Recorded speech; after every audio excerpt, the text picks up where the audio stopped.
會唔會話咧餵人奶嗰陣時咧除咗話唔好即係話唔好立亂食啲有害嘅嘢啦，因為你會過奶過咗俾 BB 啦。咁有時真係頭暈身㷫，媽媽都會可能發燒啊、感冒啊呢樣嘢，會唔會話哇好驚，即刻停咗 BB 唔好食奶啦，食翻奶粉先咁樣？如果係短期媽媽係有病嘅，咁又會點樣呢？媽媽病嘅時候咧，基本上一定要餵 BB。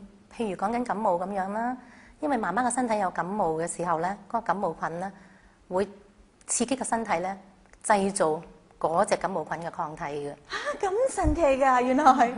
咁所以 BB 咧食媽媽嘅奶嘅時候咧，佢就會得到個抗體，呢個比打疫苗仲更加有效。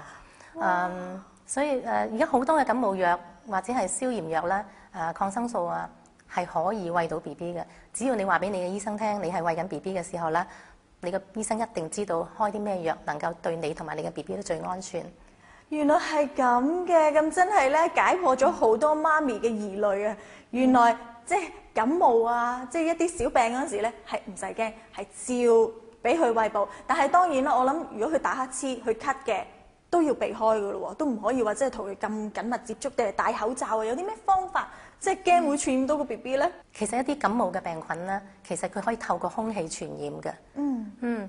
其實最麻煩就係呢啲病菌添，因為你冇辦法避。但係如果你嘅 BB 係能夠有嗰隻菌嘅抗體，咁我哋嘅經驗發現咧，其實有陣時媽咪傷風感冒 ，BB 會冇事。